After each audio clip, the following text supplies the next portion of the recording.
can introduce you as former I said that to the Diamond Boy. The Diamond Boy. That was your punching bag. That was my ring name. Yeah. Back in the day, I had Diamond a girlfriend Boy. and she was working for Hellbreak Diamonds, and the manager was he was a very boxing fanatic, and he's like, "Hey man, how about we sponsor you with the first robe?" And I was like, "Yeah, man." I was like, "But we get to pick the ring name." Diamond Boy. I said, "Nah, that sounds too fruity." I said, "But then, hey, Diamond's a girl's best friend." And I said, "So yeah, my first fight I ended up fighting first round knockout, and that stayed with Diamond Boy." Yeah, so Damn, throw that shit up. Yeah. That's actually a pretty cool nickname. It really is. Yeah. It really is. What's the Dustin Poirier? He's the Diamond also. Yeah. The UFC dude. yeah. I remember watching you box at the Enchilada Festival one time. Oh, okay. Yeah, Back that in was the back day. in the day. Man. Years ago. Yeah. When was your last boxing fight? Man, my professional fight was in an 05 at the Pan Am. I fought for the New Mexico State title and the Budweiser title. Yeah. And they gave me a split on that one. He took it. But I've been doing the Battle of the Badges. We do it once a year, law enforcement. And I just fought here in August. So right now I'm 3-0. So. Okay, that's what's up. And Martin went to the fight. He's always been to my fight. So. Yeah. Pretty badass. I like to watch him. Just beat watch. up. Corner. Yeah. We like his cornerman like in Rocky.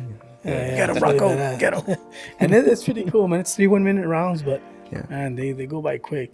It's I mean, a lot of punches you gotta throw if you want to win the fight. You know? Yeah. You get a 1 minute break in between? Yeah, 1 minute break. Yeah, So 1 minute on, 1 minute off. yeah, it's really badass.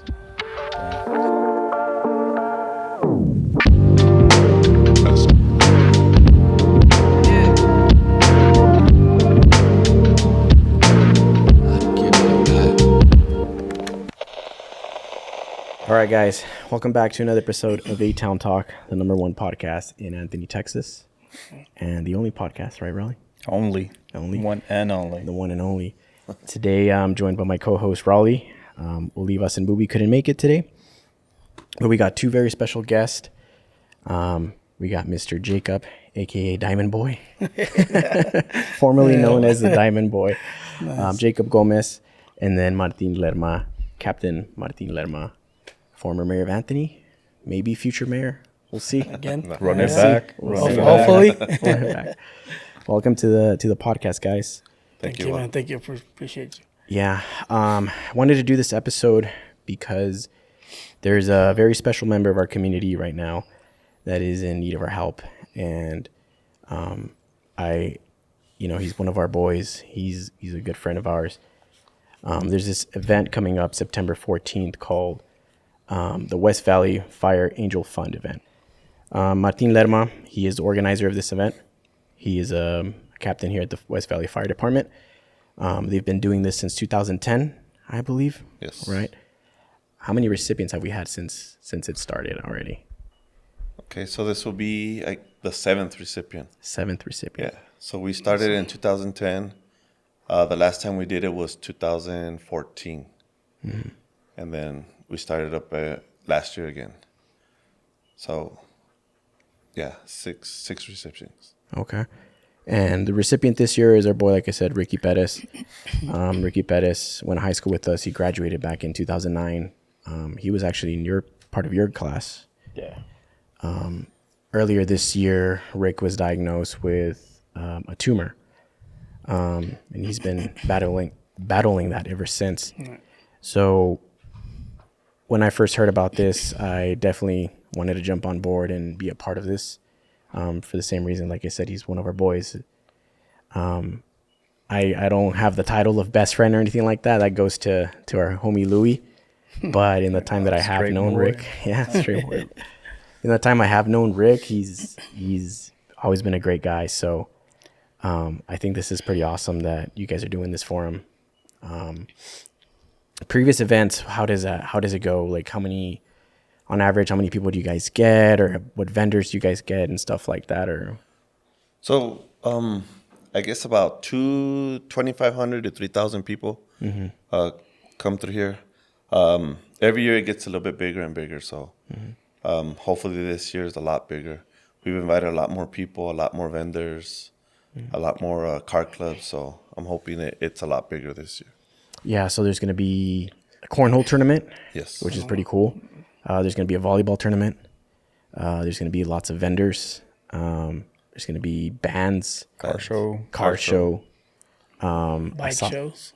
I'm sorry? Bike show too. Oh, yeah. It's Yeah. like lowrider bikes or like motorcycle Or bikes? motorcycle, Harley Davidson. Oh, that's what's up. And bicycles too. Yeah. Oh, shit. So there's a category for bicycles too. Oh, okay. Big. So, And then we do a firefighter challenge too. Okay, what does the challenge consist of? It's 5 different events from a fire department does. So it's we use our tower in the back, and you got to go up the tower, hoist a hose. You got to drag a dummy. You got to simulate like hitting through a wall, and then you got to drag another hose down the concrete. And that's actual training that you guys do here? Yes, that's Yeah. also training that we do. So for that one, we try to get just people to do it, and they'll donate $10 to do that event. So hopefully we get a lot of good turnout for that one too. What made you start the very first Angel Fun event? So like in 2010, like we said, one of our chiefs here, his wife got diagnosed with cancer, and they started having a real hard time. Financially, they lost their house and everything. So we decided to do an event here for them, just a little fundraiser. And it turned out to be a real good fundraiser, pretty big. So then after that, the next year, another one of our guys from here, his wife had a tumor too in the head and stuff. And so we decided to do the event for them that year. So we just kept it going. So it went on for about 5-6 years. And then we stopped it, like I say. I mean, I kind of had other things to do. So I kind of stopped it. And then we started up early last year again. So... Nice. Who was the recipient last year? Last year was another kid from his mom was from Anthony. She graduated from Anthony. Her name is Michelle Holguin. So her son, it's Vela now because she's married, but her son was Michael Vela. Okay. He was 21 years old last year that he had leukemia. Okay. So he's still kind of dealing with that right now. He's doing good right now, but he still has, he's in the remission right now. That's good. And how impactful is it? This event, you guys, because you have a lot of vendors, you have a lot of money. Have you heard back from the families? Like, what kind of feedback do you get back from the families from this event? Yeah, I mean, we get real positive feedbacks from them. I still keep in contact with all of them. We've lost a few of the recipients, through the cancer and stuff, but 5 or 6 of them are still alive. So we still keep in contact. This year, what we try to get all the families to come back. So we have a few of the families coming back, and they're going to set up a booth, like with their journey and stuff like that, and talk about all that too. So, yeah, that's awesome. Jacob, you're Rick's brother, yeah. right? The recipient, Rick. Tell us a little bit about Rick, man, and his journey so far. Oh man, I'm making him a little bit emotional, Yeah. But, no, he got diagnosed on January 20th. He got taken to hospital, and he got diagnosed with diffuse midline glioma, brain tumor. Man, it's been very hard these last 6 months. Very hard, man. He went through chemo. They did a biopsy, got the results. So we decided to go for a second opinion. Flew him out to Houston, MD Anderson, and we went. They gave him a date. 2 weeks later, we went back. They did the surgery. They removed 95% of his tumor, and the other 5% he was gonna finish it with chemo. And so far so good. We just found out about 2 weeks ago that they came back. So they give him another treatment with harder chemo. He started doing it last week. So hopefully, that will fight off that cancer, man. But Yeah. it's been hard, man. It's been very hard. And my little brother, man, he's a good kid. He's a good kid, man. A lot of people know him, man. So yeah. Yeah. No, Rick's a great guy. He's a real one for sure. He really is. The great thing about an event like this is, it helps to cover the cost of medical bills and Yes. expensive. One of the things early on, Rick had to stop working Right. He no longer got covered by his insurance. His wife had to also, I believe, stop, or she's been taking care of him at home. Right. So financially, it's a tough situation, and as it is, like, our healthcare system here isn't in the U.S. is not the too good. greatest. Right. It's not the greatest. So doing stuff like this definitely helps out a lot. It's very expensive to get treated. I believe you said he went to Houston, right, to To Houston, yes. get the surgery. Yeah. So, traveling expenses and all that stuff, all of this will help cover that. So, it's pretty awesome. So as far as the event, the vendors that we have there, do you have a number of how many vendors you're going to be there at this event? The last time we checked, there was vendors. There was about 30 vendors. But usually the last week is when more people sign up. Same thing with the volleyball, car show, everything. They wait till the last minute. So When is the deadline for vendors and signing up for all the like tournaments? vendors and stuff, we don't have a deadline. Oh, okay. We'll just even if that day they show up, they want to pay the fee, we'll let them in. Go for okay. So same thing with the car clubs and stuff like that. The only one we have a deadline is a volleyball tournament, because that one we got to make the bracket. So that one I set it for the Thursday before, so I'll be able to print out the bracket before. Okay. And as far as like fees go, what's the fee per team and for like vendors and stuff like that? So the vendors, the fee for the vendors is $50, and then the fee for volleyball is $60 per team, and then we got the cornhole. It's what did I have it? 25, no? 25 25, I think. per player. Per player. 25 per player. I guess $50 per team. That's singles and doubles, or Well, we're gonna try to just do doubles, but Okay. if we get more single people here, we'll do both. So we're gonna have a total of 7 boards, Okay. so we'll be able to split it up. Oh. And the event starts at 9 a.m. all the way to 6 p.m. Yes. What time do we do the cornhole tournament as the volleyball tournament is going on? Or? Yes, everything's gonna be going on at the same time. Okay. So the first band will probably start playing at 10. So we'll have the school from Anthony. They'll play the Pledge of Allegiance and the Star Spangled Banner right before everything, and then that's when we kick off the event. So that one will start right at 9. How do you feel, Jacob? Knowing that your community, your people, people you've grew up with, you and Martin have grown up together. How does it feel knowing that they got your back during a situation like this? It feels good, man. First of all, I want to thank Martin by, him doing this for people that need the help. My little brother not working right now, with his wife not working, having to take care of him, definitely means a lot, especially to him. My wife too. I'd like to thank my wife for nominating my little brother. She's done a good job. She's helped him out a lot too with fundraisers and Facebook and all that stuff. So Yeah. but yeah, I want to thank everybody, and I encourage you guys to come and support. Bring an appetite. It's from 9 in the morning till 6 p.m. There's gonna be menu in the morning. There's gonna be a lot of vendors. So thank you. Yeah, you guys have been doing an awesome job with the fundraising. You guys did barbecue. Yeah, You guys have done that was a good menudo. one, yes. There is also a GoFundMe that we will be linking on here as well for Rick, so you guys can support through that if you guys can make it out to the event. But Martin, like this must be, a very rewarding feeling for you, like doing this every year, knowing that you're making an impact for families out there. Like how do you feel about that? Well, I've done this for years, so this is what I enjoy doing. So I've been a volunteer firefighter for 28 years, 29 years. So I like giving back to the community. And it's a great feeling to know that I'm helping somebody that really needs it.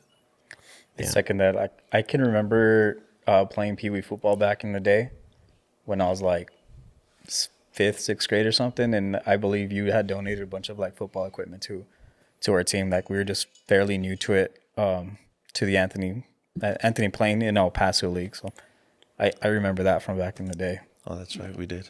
Donated a lot of. Yeah, that was it. You just pulled up with the trailer and just all sorts of shit. Yeah, That's cool. It was well needed for us. Yeah, no, and that's one thing I love about this town.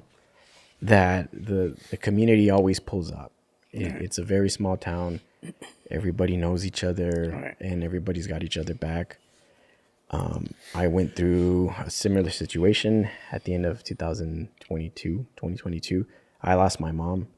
I'm sorry to hear that, man. Thank you. Condolences. And yeah, man, it was one of those things where, you know, we had to go through the whole funerals, and you guys know funerals are pretty expensive. We started a GoFundMe, and it was insane. Everybody pulled through, all friends, people that I went to school with that I had on like Facebook or Instagram that I didn't even really talk to anymore. They still reached out and donated, and everybody was really awesome. And that always stuck with me. And I think that that's part of what makes Anthony so special, that tight community, that you don't see that in a lot of places. But I think it's awesome. And this kind of has that same spirit. And I know a lot of people will show up. You've said they've shown up before. So Yes. if you guys out there, please come out and support. Raleigh, are you signing up for the cornhole? Yeah. Yeah? I need a partner. I don't know. It's not me, dog. No, definitely not you. man. Or volleyball. You guys play volleyball. We can do volleyball. Yeah, we can do either way. But, yeah, I want to do cornhole for sure, though. Do you more or less know how much has been made in previous years, or is that something you guys keep confidential? And No, I mean, like I say, everything that we make, we give it to the family. So, I mean, it's usually between 25 to 3,000, 3,500. That's why it depends on how many vendors show up, how many people. So we don't charge to come in, but we do have a donation box outside. So when they're coming in, they're able to donate and stuff like that. Okay. what's been the most challenging part about setting up this event? Ooh, just reaching out to the people again. Yeah. Like I say, because we lost it for like 5-6 years, so it's just starting back up and trying to make more contacts again. And so that was the challenging part since last year. But I think we're a lot better off this year. We have a lot more contacts and stuff this year. So you said the last time was 2014? The last time we did it was 2014. How do you feel that the culture change is going to be now compared to like back then? Well, that's what I'm hoping. Yeah. Hopefully it does change because, like I said, last year was a little bit harder to get people out here. But this year, more people reached out, so hopefully it's changing again. Yeah. You guys promoting on social media and all that stuff? Yeah, so we have it on Facebook and on Instagram. I know the guy that's promoting it for us too. He's reached out to FitFam, and they keep promoting it on there too. They're promoting it on KLEQ and Fox. So they did a little skit for us too that we put it on Facebook too now. Oh, that's awesome. Yeah. So, just the FitFam itself is probably, that's all you need. Everybody sees FitFam. Yeah. Not me. Not this guy. All right. So what do you guys do on your day-to-day life? What's that like for you guys? Paper, scissors, rock. Well, I mean, I'm still, like you said, I'm still coaching. It's been years and years since I've been, coaching. So this is probably like my 30th year coaching. What sport? Right now it's just baseball. Baseball? Okay. Yeah. So, but we've done every sport. We've coached thousands of kids. I mean, we've had a big organization before. So, just that and volunteer here. And then I work for El Paso Fire Department. So hopefully getting closer to retirement. So how long have you been with the fire department? So here I've been here about 28 years. And then with the city of El Paso, I've been there 24 years. Oh. So I'm there ready to retire. Yeah. How many more years to retirement? Well, I'm eligible already. So already? Oh, you're just it's just day to day right till now. the wheels fall out. Yeah. Yeah. Cool. So hopefully soon. What about you, Jacob? You're up at Southern. Southern, yeah. I work at the state prison. I'm a correction officer. Yeah, there too. I mean, just working there. My family, the kids, my wife. Man, it's another job there on the side too. Coming home and trying to get that switch mode. Being at the prison, locked up with inmates, dealing with the bull crap all day, and coming home and just being a dad. That's Yeah. what it's all about. You said you've been doing that on and off for about 20 years? About 20. Maybe I left, came back. So total right now I have 15 years total. 15 years. 15 years. And it's pretty interesting. It's an interesting job. It's not for everybody. Yeah, for sure. But yeah, and then I do my personal training, my boxing instructor on the side too. So you're coaching as well, like boxing? Yes, training. Mm-hmm. Okay. Personal trainer. So. Who are you training right now? It's just different people anybody? that that offer. More or less for like to stay active, or like people who kind of want to pursue something. No, just people that want to be active. Learn the art of boxing. Yeah, Oh, the art okay. of boxing. So Yeah. You were telling us that you do the Battle of the Badges. yes. How was that this year? It was good. Yeah. It was good. Like every year I train my ass off, And it's 3 1-minute rounds. It's for fun. It's 18-ounce gloves with headgear. It's law enforcement. It's a law enforcement thing, So What in law enforcement agencies are included it's in that? DASO, New Mexico Police, Las Cruces Police, Corrections, Juvenile, County, everybody from Albuquerque, Santa Fe, they all come and join. How about That's only held here in El Paso. in Las Cruces? In Las Cruces. Yeah, Las Cruces, and they have one in El Paso too, but I don't know their dates. I haven't done it in a few Yeah, years. no, awesome. Yeah, but so they fight.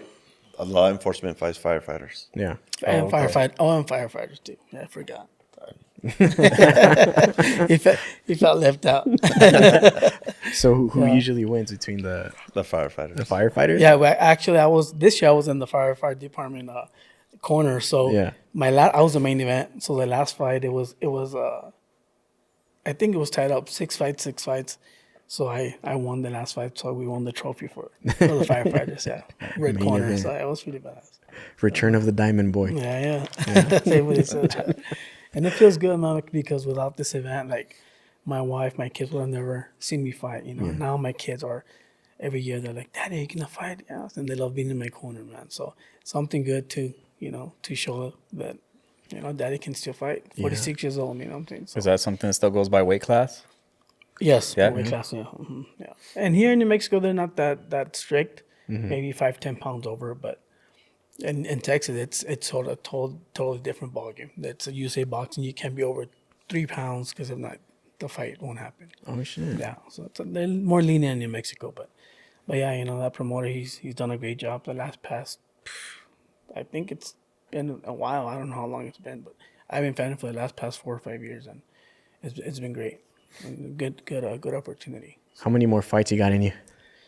I'll tell my wife. I mean, as long as I'm still running, I'm still healthy. I'll still keep doing it. So, yeah, maybe about 3-4 more. Yeah. Yeah, I wanted to go to the one this year. I ran into you at the store and you were Right, telling me you about did. it. But we had some stuff going on that day and we couldn't make it out. But yeah, that'd be cool to go see, man. Yeah, hopefully next year. Do it once a month. I mean, once a year, and it's always in August. So we'll let you guys know for next time. Now you guys can take your podcast. We'll mark the calendar. Yeah. How old were you when you first started boxing? I was 13 13. years old. Yes. And how did you get into that? I've always liked boxing, and I lived in Segundo when I came over here to Anthony. Segundo Barrio? Yeah, Segundo. Oh, I'm like from in Segundo. the hood. The hood. Yeah. Drive-bys and everything over there. So when I came over here, one of my uncles told me that he had a friend that would train. Name was Ray Ibarra, so he took me to Anthony, New Mexico, and we started training. And from there, I picked it up, man. Remember when I first joined, there was like about 30, 40 guys there, and I was the last one. Turned pro, won my golden gloves, and still kept fighting pro and still fighting out to this day. So How old were you when you went pro? I was 18. 18? Yeah, I turned pro in 97. Yeah, 97. I was 5 years old in 97.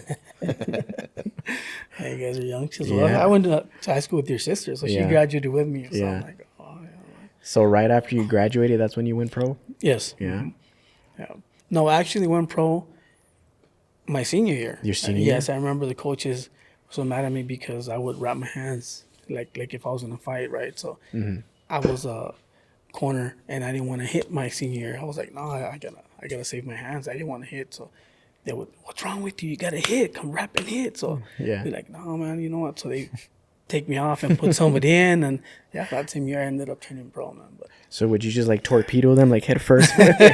not like I said, I would Just wrap my wrap 'em. hands and then still wear those sponge gloves that they had on. So yeah, man, I just needed these were my They were ready to ticket, go. man. Yeah. So. If things got heated on the field, you were ready to go too. Yeah, I was huh? ready to go too. Yeah, for sure. How many pro fights did you do? I did 25 fights. 25. 25 fights, yeah. And then I had some in Mexico, in Guadalupe, and but those weren't.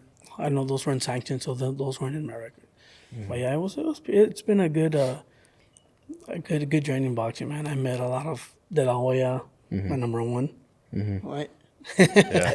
Johnny Tapia, Austin Trout, Cesar Bazan, a lot of famous fighters, man. So, 'Cause, world champions. Trout's coach is Stephanie Hahn's coach, right? Yes, Louis Burke. Louis Burke, Louis yeah. Burke, Rocky Burke, yeah, also. Yeah. Did you ever train with them?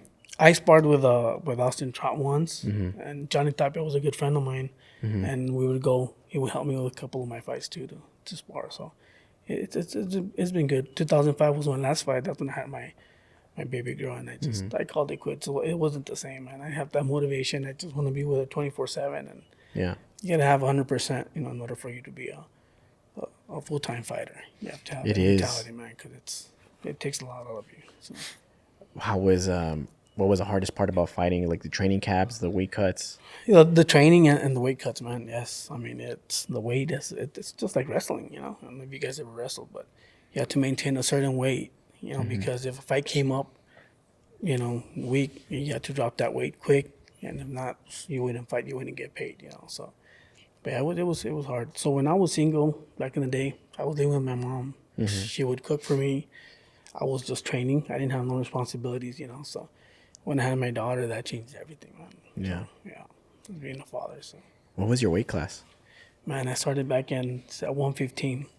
115. 115? 115, I was fighting. And when I remember I would fight, I'd weigh in and be like, what weight do you fight at? 115. They thought I was fighting at 130 because I was tall for my weight. I was fighting guys that were 5'1", 5'2", so I was dominating, with one hand. Just, boom, boom, they would come in. But then little by little, I had to step it up to 120 and 125. In 05, that was my heaviest fight, 135. And I felt the punch. It was harder, man, because the guy was a little bit taller than me, and I had to pressure. I never had that me pressuring. They always pressure me, move, you know what I'm saying, because they were little. So, and this time it was a different fight. So I'm like, oh wow, man, and I felt the punches were harder and stronger. So. What would you walk around? Like 130, 140? No, I would. At this fight, my last fight at 140. Okay. But when I was fighting at 115, I would walk around like 120. My trainer wanted me always 5 pounds over. Oh, okay. In case something came up, we lose it right away, go fight, get paid, come back home. You know what I'm saying? So, but yeah, it was hard. It was hard back then.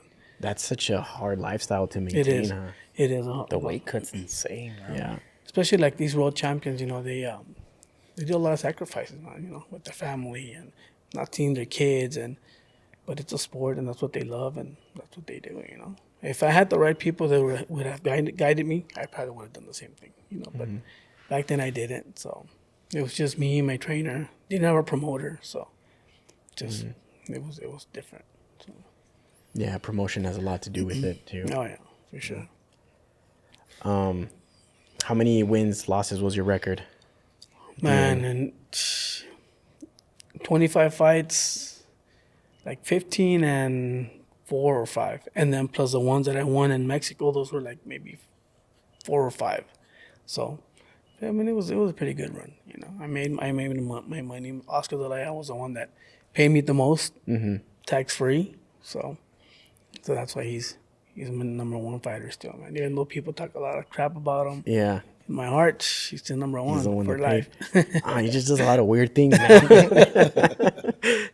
He does, man. But you know what? He's, to this day, man, I think he's the best promoter ever, man. It's like you said, I was a fighter, and I know how it is for promoters to take away 35-40% when they're not even the ones fighting, Like when he paid me tax-free, I'm like, oh, wow. And all these guys like Canelo that they forget who brought him up. He's the one that brought up Canelo or other fighters, But then they want to go their own separate ways and do their own promotions, and that's not the way it works, you know. So, but now things have changed nowadays, so Yeah. a lot. The other day I saw this video of the like dancing in a Speedo. I was like, did you see that one? No. No. Yeah, Dude. that was crazy. Yeah. He's like his girl, his wife. I don't know what she is. She's like in a swimsuit, and I guess they were like by a hot tub, and he's just like dancing around. Like, you ever watch Zohan? Yeah, that's what As he throws a little jab. Yeah, that was funny. Yeah. But then he apologized, you know, him and his wife. I don't know if you guys saw that video where they came out apologizing. They were just having fun, and Yeah. but people were all talking different stuff about Yeah. him.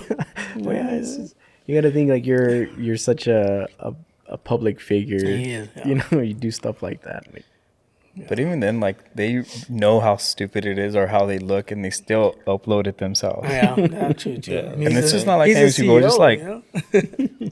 Up to like random regular people just posting stupidity of themselves, just hoping it gets viral. You know? yeah. Just gotta stay relevant, man. and he admitted, you know what? I know I'm the CEO of Golden Boy, but Yeah. we're just having fun. But yeah, it was. I guess their fun is different. I don't know. Yeah, for sure. Other than like training people, would you ever like think about going back and maybe, I don't know, like just doing more with boxing? You mean fighting again? Maybe, yeah. No, professional. No. that's It's a total different ballgame. Professional to amateur. You know what I'm doing now? It's for fun. Mm-hmm. It's headgear with 18-ounce gloves. Yeah, people get dropped, but that's because they don't. There's guys that just go in there and just want to box. You know, they don't have no technique, no style, no nothing. But professional, it's a whole different ballgame, man. It's with 8-ounce gloves, no headgear, and that's just no. I'm already told for that, so. And the punches hurt a lot more. Yeah. for sure. For sure. Yeah, Not only that, but the training just try to maintain that. man, too hard. We did like a 31-day challenge where we had to work out the whole month of August. How did that go? Yeah. I haven't gone back to the gym. When we finished, I'm gonna take a couple of days off. It was needed for sure. Yeah, and we're still young, somewhat. Yeah. 30. Yeah. How's your leg? Did Still. your Nah, it's still there. it still hurts? Yeah, it's not as bad as what it was though. I'm able to run on it now. Yeah. It's tough. It's tough, man. It is tough. I don't know. At one point, did you decide to become a volunteer firefighter? What led you to your path now? It's right out of high school. I started here at 18. Just wanted to do it, you know. I just wanted to do it, and then started taking classes when I was here. I started taking classes at community college and stuff for fire science. And then once there was an opportunity at the city, I took the test. And then they called me in, and then we went through the whole academy. 6 months. What's a test consist of for you? Well, now it's different now, but before it was just a basic test, like a job test, you know. So, and you just had to rank on the top. You know, when I took it, it was about 5,000 people that took it. So you gotta rank between that to be able to go into the academy. So once I got in the academy, like I say, 6 months later, it's like a paramilitary academy. So it's 6 months of hell, you know. So once you get out of that, then you start working at the fire department. And then I guess you were previously a mayor of Anthony, Texas. What was that like for you, or what led you to run for mayor? Ooh, so I was in the school board. I was in the school board before I became the mayor. So I was in the school board for about 6 years, 7 years. And then the opportunity just came up. Nobody was going to run again for mayor. So I decided to run. And it was fun. It was fun while I was there. How many years did you do it for? I did 4 years. 4 years. So I got reelected twice. I got elected once, and then I ran for reelection once. So I got elected twice. So, but it was fun. Like I say, it was fun. Yeah. What changes or improvements did you make to the city of Anthony now during your time? Any significant changes that were made? I mean, major streets. There was a few projects that we did. We did Franklin. We repaved Franklin. We repaved Hey, that's Washington. my street. That's my street. Yeah, we repaved Washington Wildcat Drive. Yeah. landscaped Wildcat Drive, landscaped Franklin. I did the letters up there on the top that say Anthony, Texas. Yeah. Oh, We okay. did that Saw project. that. Yeah, we did that. All that landscaping up there. Yeah, we redid the baseball field. Okay. I got in contact with the Chihuahuas, and they redid the baseball field for us through a fund that they do to do high school baseball fields. Oh, it's pretty cool. So that one was a little bit of a challenge because the first year that I contacted them, they didn't want to do it because it was a town field. But then when they gave me the opportunity to explain why, I told them that the school uses it, not just the town. So they came and saw the field, and they decided to redo it for us. So At we did what that point project. or what was that interaction like when the movement from it being like a town field versus now it's it being a school field now, right? Well, it's still the town, but the school uses it. So that helped us for the Chihuahuas because they only do high school fields. So since the high school uses it, they were able to do it for us. Do they still hold any like outside tournaments or anything like that? At the park, I haven't seen anybody. I know a team used it just for a little weekend tournament a few weeks back, but Softball, I assume. well, it was actually baseball, but yeah, the field needs help right now. It needs a lot of help. So I remember playing a lot of Pee Wee there, in between Adams and let's Bottle go. and stuff. Yeah, yeah, So when we all used to over be the able to place. use all the fields, Yeah. it was a nice little league going on. Where do you coach now? And where are your teams? I just have a 10 and under team baseball, and we play in the Southwest. So I have like half of the kids are from Anthony, and then half of the kids are from the West Side. So we practice there in Anthony at the school, and then like I say, we play at the West Side. It's Cloudview, but it's the Southwest League, Oh, okay. just right behind the Coronado High School. So we have a game tomorrow. Damn, I feel like you're just like busy all the time, huh? Yeah, we're busy Every playing. day. Like I'd say, like that, and then family, the kids going and watching their games, and yeah, it takes up a lot of the time. Yeah. And I was pretty excited whenever I got a sidewalk in my street, man. Yeah, On Franklin. Or we did Yeah. Yeah, because for years it was all dirt there. Now there's a nice bike lane there. So yeah, it's good. I like going on walks there, going on runs. I can take that bike lane all the way up to. I pretty much go all the way around town. Yeah. Yeah, it's so pretty nice. that bike lane connects all the way to the valley. So they're trying to connect it all the way to the valley and all the way back. I mean, it's a big project, so it's still going on. Dang.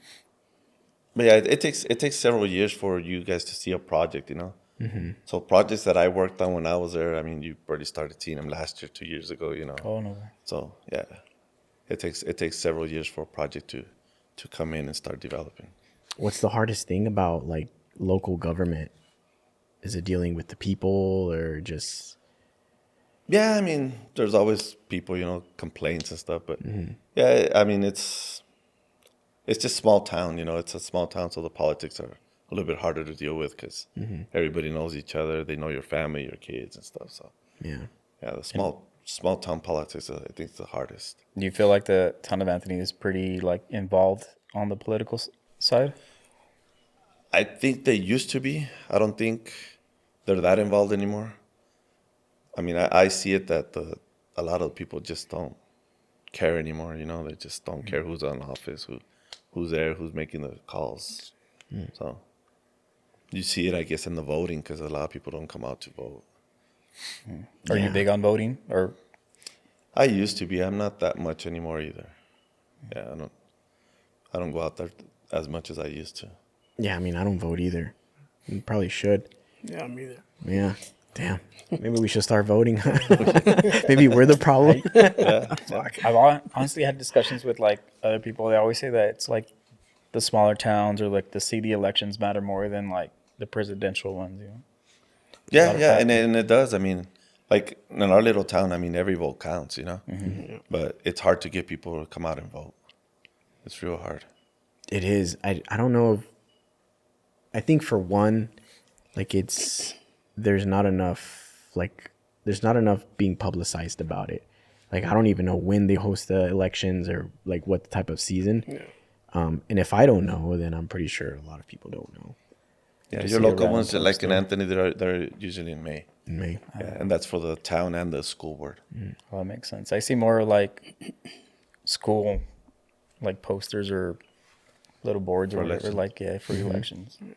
Yeah, we're actually gonna sit down with the mayor pretty soon, coming up within the next couple of weeks. So maybe that's something we'll talk to him Could be about. you. Do a face off? No. No, and like I tell you, it's hard to get people Yeah. to come out and vote, especially if they don't like the candidates and they won't care, they won't go vote. Yeah. So Yeah, because I think a lot of people think like, well, what's in it for me? Like that's most of the mentality is like, things don't change. It's going to be the same regardless of who. right. And I think that's where candidates need to. I don't know. It's harder. Like how do you promote that in a small town? How do you go about? I don't know. Well, what were the qualifications for you to run?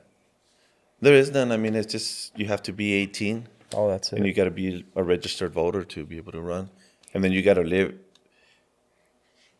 You have to live in the town at least 6 months before you can run for any type of office. So it can be That's the you. way it used to be. Or you. Come on. Johnny for mayor 2025. Yeah, and it's always great. It's always Yeah. great to have people involved, Yeah. with stuff that you're doing. So Yeah. We definitely want to be a lot more involved with the town. We've been contacted to, help them promote events and stuff like that, which I think is a great thing. A lot of the negative is always the stuff that you hear about. People always bitch and complain about stuff. Right.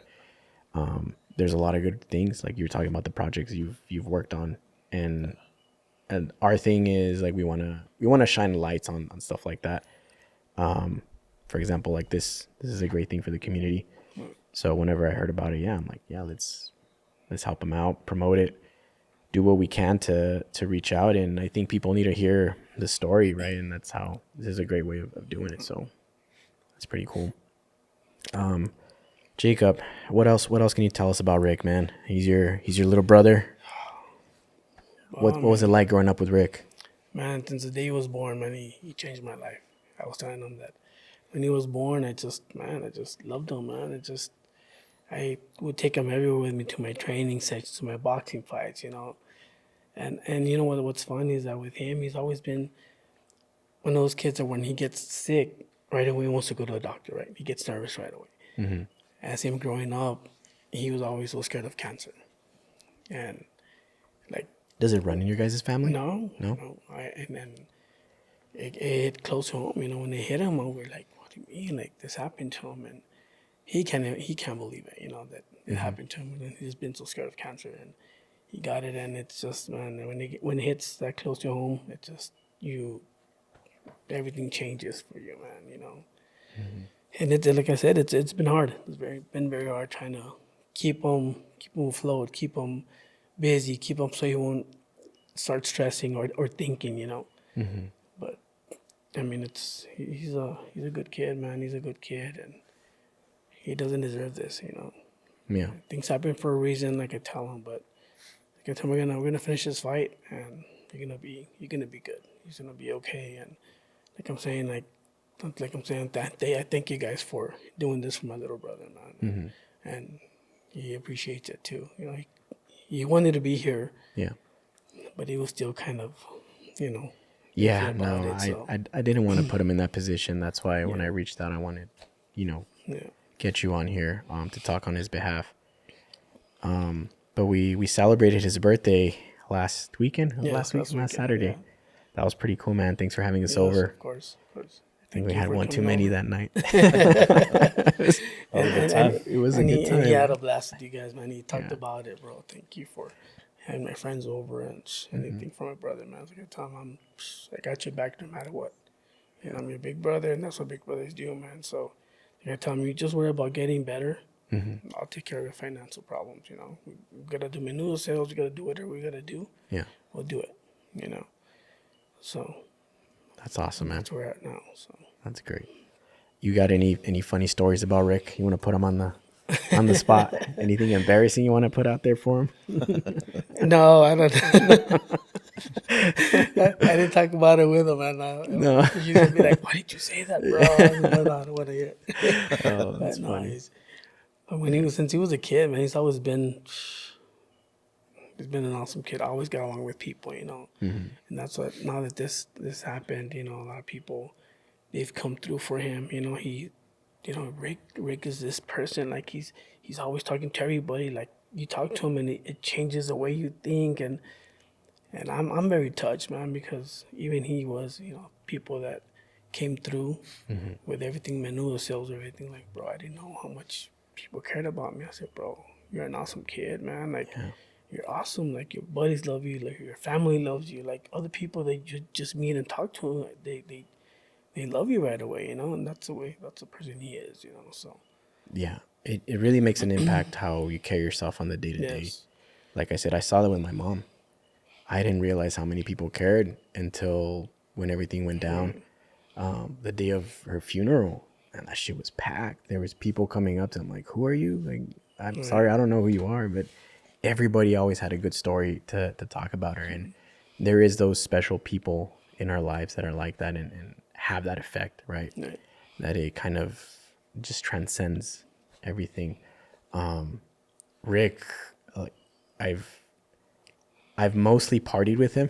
Not gonna lie, we've done a lot of partying in our days, mostly like at Louis' house and stuff like that.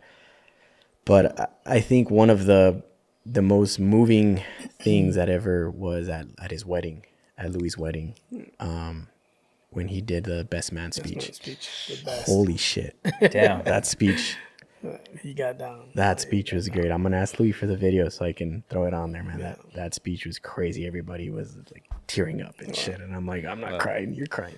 and he's always been a great talker, man. With his words, man. He's a very smart kid, and that I was very impressed with that speech too.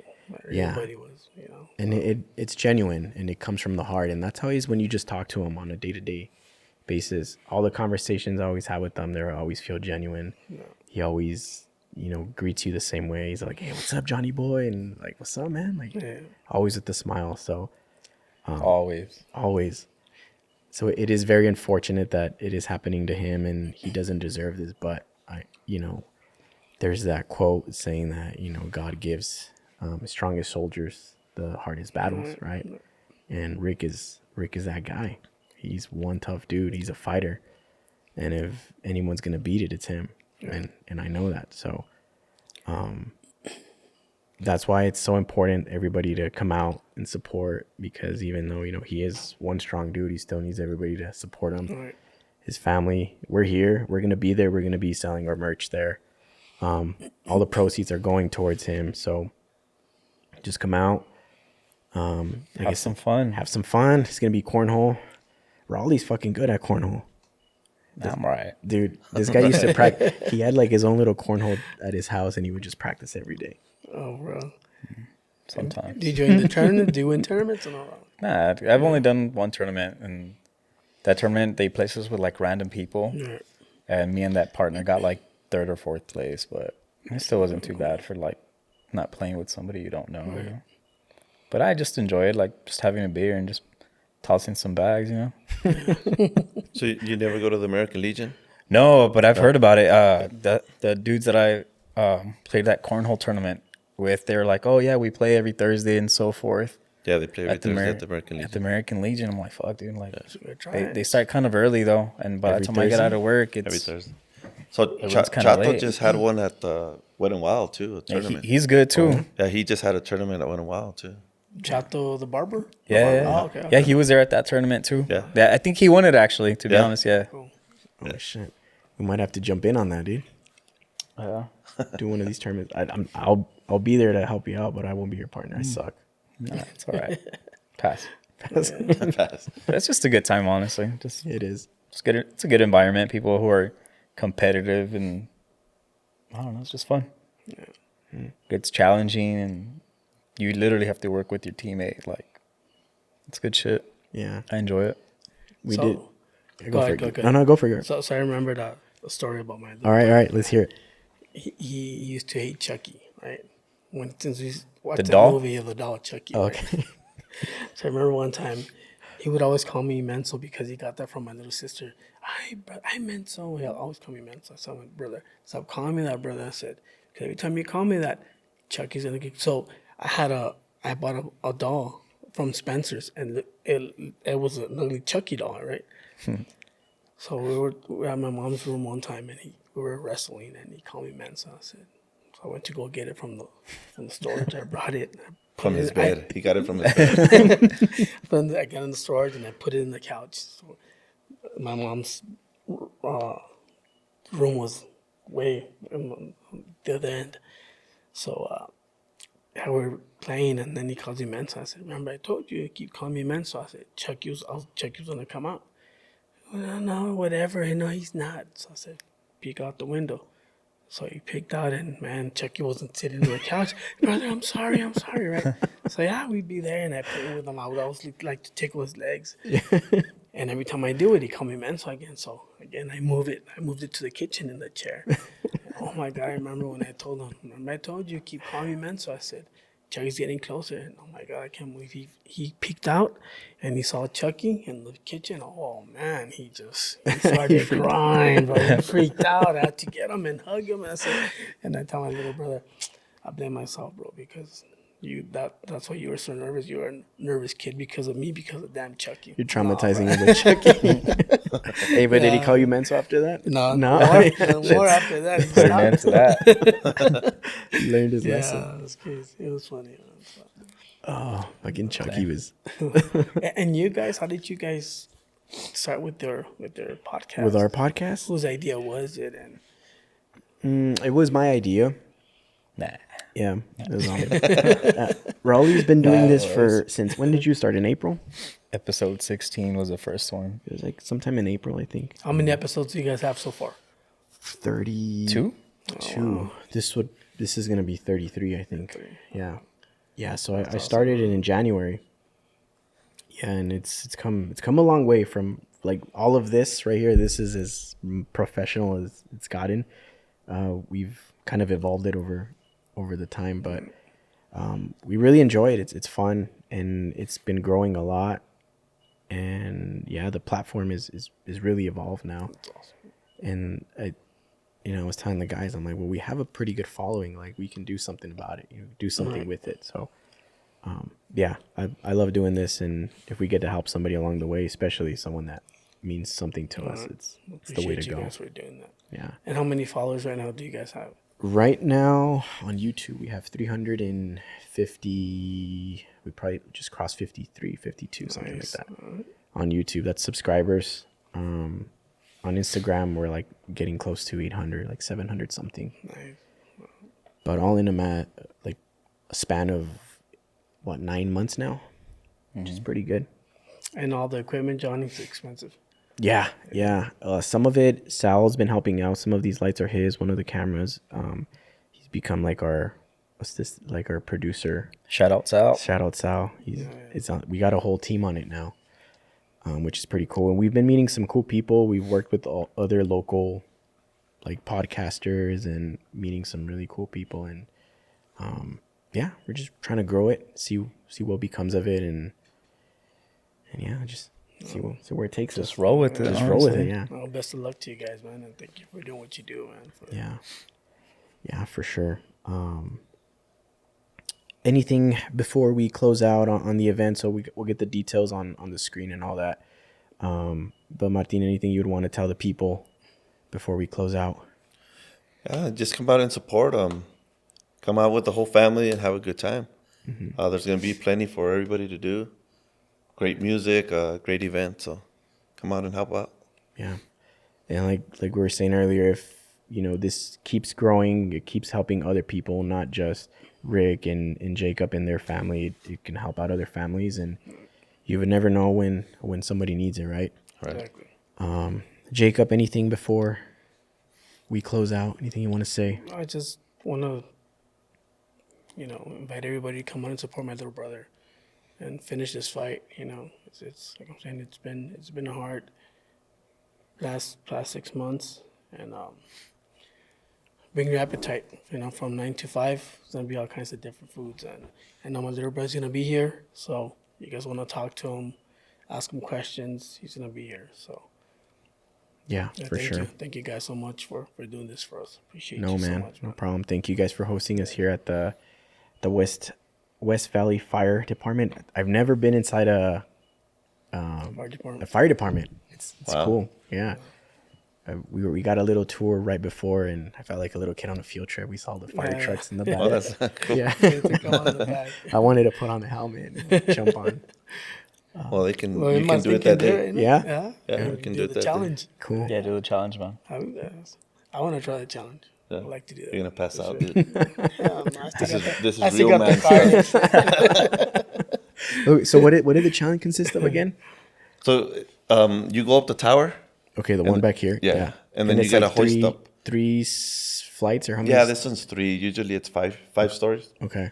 And then you gotta hoist up a hose which weighs about 30 pounds, 35 pounds. You gotta hoist it up, come back down. You go through some cones, and then you drag a hose through the cones. Then you shoot water into a target. Then you're gonna simulate like hitting, which is called a Kaiser.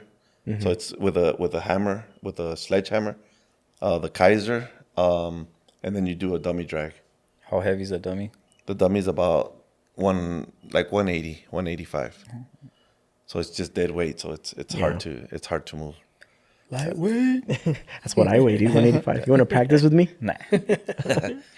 So they'll do it, just without gear and stuff. But with gear, you still add on another 40, 50 pounds. Shit, that's crazy.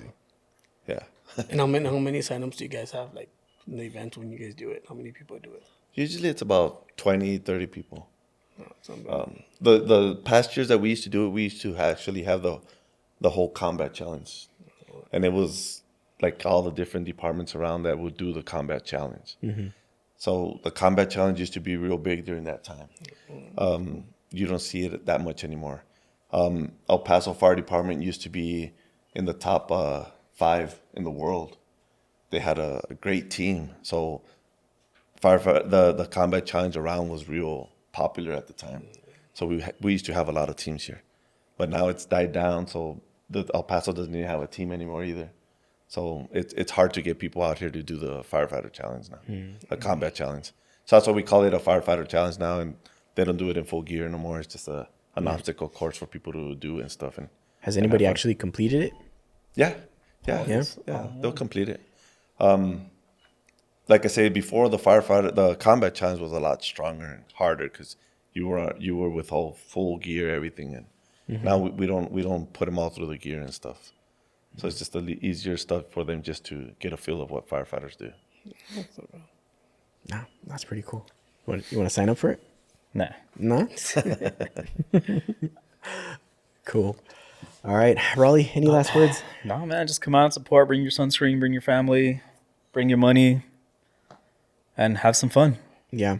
September 14th. So this will be out on the Monday. So it'll be that Saturday that follows up. So come out, guys, from 9 a.m. to 6 p.m.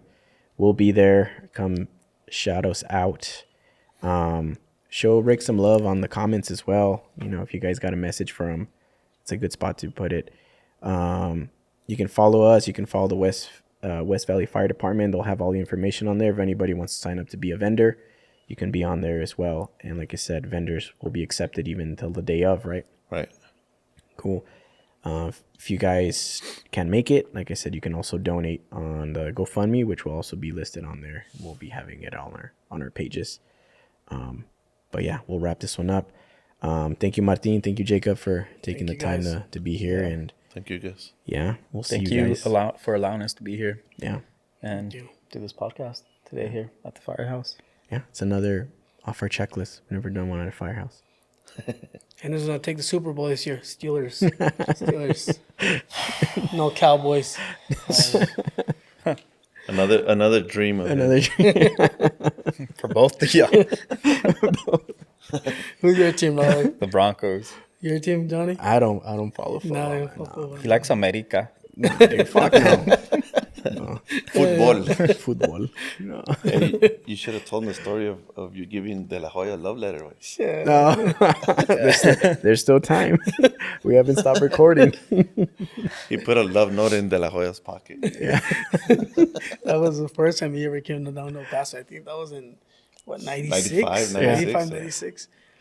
I was the first one there in the airport. and was I was, he was a role model to me, man. I love that He was guy. the golden boy. You were the golden diamond boy. diamond boy. You could say love, dude. You could say love. So I was next fun of me because I had written like a 3-page freaking story. Love letter. So I put it in his pocket and he looked at it and he just walked away, and I never heard about it. But when I told him, he always makes fun of me. I was all excited, man. I touched the La Jolla, and I put a letter in his pants, and he took it, but he's like, bro. So Did he see it, or did you ever like talk to him about it when you like met him? I don't know. You know what? Patty Diaz, she's a good friend of mine. Probably know too. And one time I was at Costco shopping, and she's like, Jacob, what are you going to do later? I said, oh, I'm going to go shopping. I said, okay, I have a surprise for you. So Patty and Oscar, they're pretty good friends. And she FaceTimed me with him. So I answered, and it was him. Hey, Jacob, how you doing? I said, oh, shit, what's up, Oscar? And Patty was, so yeah, we're there talking, and then Patty was like, tell him that about the letter. I said, you don't remember this, Oscar, do you? He's like, what? I said, well, back in the day, man, like 95, 96, when you first came down to El Paso, I said, the first one there, man, I put in a letter in your pants, and he's like, I think I remember. I said, no, you don't. I said, okay. That's it. But yeah, you were making fun of me. Patty was making fun of me too, just like Martin does all the time. Hey, but De La Hoya named his first kid Jacob. Yeah. So maybe you put the It thought on his helped head, out. dude. Yeah. You never know. Maybe that was me. Yeah. The name at the end, he's like, love Jacob. Oh, Yeah. that name sounds good. So, yeah, that was cool. Yeah. So you've met him personally or just through FaceTime? No, personally. Personally, yeah. and- Well, I fought in under one of his undercard, not just his promotion undercard at the Quad Canyon. That's when I fought under his. I met him. I met his dad, his sister, his brother. They took me up to Big Bear. I met wherever they used to live before. So when he came down here to Camino Real, he partied with him here at the Camino Real too. So yeah, he's a pretty cool guy when you get to know him, man. You know what I'm saying? Wow. Yeah, pretty cool. Shit. Well, that's cool, man. I did not know that. Yes, sir. Who are your top three boxers right now? De La Hoya, of course, number one. But like overall, currently, overall, active, right now? Yeah. active. Man, you know what? I can't. Canelo, I don't like Canelo. Nah. No, he's out. Man, heavyweight fights. There's no big time heavyweight fights the way they used to be. You know? Right now, I think there's this kid that me and my little brother met here at the Don Haskins and went to go watch the Hans fight. His name is Bam Bam Rodriguez. He's coming up. He's coming up, and he's knocking everybody out. I told my little brother, hey, you know that kid that gave us those little stickers for our cars? That's him, bro. It's like, no. We saw him fight one time, and man, he's coming up. He's coming up. Him, and then man, I'm saying recently, Benavides. I like Benavides. I think he can whoop Canelo's, but Canelo, I think he's dodging him, huh? Yeah, he's dodging him. He's scared of him. And heavyweights, I mean, right now I think I used to like Wilder, but right now I think Joshua. Yeah, AJ. AJ. Are they gonna do AJ and Usyk again? Is that Yeah, what- I think so. That's the next one? The next one. So. Yeah. But the fights went the way they used to, man. That's why the Arabs are trying to buy all the boxing, all the promoters, Oscar De La Hoya, Bob Arum, so they can match up anybody they want and they can see the fights that we used to see. Yeah. I don't think Oscar's that dumb to sell out his company. You know what I'm saying? Oscar's the main guy in promotions right now, so he's a top dog. Yeah, they are moving a lot of sports over there too with the Arabs, and they throw money at them like yeah. crazy. They put on some badass shows too. They do, and that's why they want to buy the whole boxing thing, so they won't have like issues with the promoters. No, this promoter doesn't want to match this guy with that promoter. No, they just want to match him into the best fights. So the actual fighters actually Matching fight fights, the best yeah, fighters. Best fights. Yeah, that's what we're used to, but we'll see how that. Yeah, there's a lot of running around now with the boxing, and that's why I lean a lot towards the UFC, because in the UFC you get to see the best versus the best. Yeah, They don't beat it around the bush. But yeah, in boxing there's a lot of that. Like, nah, I'm not gonna do this. Yeah. Hey, Mayweather, I don't know if you guys heard, he's been doing his little exhibition fights. That was still getting paid. He's getting paid millions, man. So, word is he might come back next year. If Canelo wants to fight him, that's a big money right there. He'll be making at least $300 million. That's a word, but I don't know if Canelo wants it. You know, I think Canelo just wants to get a big fight and that's it. Retire. So. Do you think Canelo can take him now? Now that Mayweather's older? Not even. Even with the age? Even with the age. Yeah. Because you gotta understand, Mayweather's still fighting. He hasn't stopped fighting. Yeah, he's still. It'd be different if he'd be retired already for a year or 2 years and not doing anything. But that guy keeps on still doing this fight. You know, just his defense. That defense, Canelo won't be able to do anything with Mayweather still. So,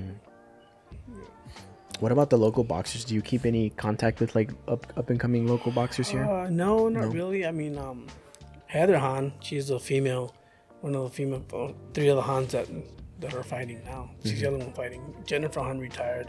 A.B. Han, he's not fighting, so she's actually with El Paso PD. Yeah, She Stephanie. just won Heather Han. Stephanie. No, is it Stephanie? Yeah, it's Steph. Yeah. Oh, yeah. She just won them in the titles too. So I'm like, oh, man, she's doing pretty good. She's doing okay. Yeah, she won it like a month or 2 ago, right? Yeah. Recently. Yeah. Yeah, but other than that, no, there hasn't been no local fighters coming up or any newcomers. Not here in El Paso. So. Start training me, man. Let's go. Let's do it. Keep telling all the time, hey, Oli might go to, hey, would you guys want mitts, man? Let me know. I'm at the Anti-Fitness anytime. I don't know why. You guys should do it, man. It's a good cardio. It is. We should do a little session, dude. Yeah, a little sparring. You guys should. You guys like it. Have them kick us out of the gym. Again? Again. No. All right, guys. Well, we'll wrap it up here. Cool. Awesome. We'll catch everybody September 14th. Location, where's it going to be located? 510 East Vinton here in Vinton, Texas. Okay. At the West Valley Fire Department. All right. And it's going to be all that area back there? All the back. All the back. Okay. Cool. Awesome. Well, thanks again, guys, for being here. Everybody, thank you for watching, and we'll catch you in the next one. Thank you, guys. Thank you. Thank you.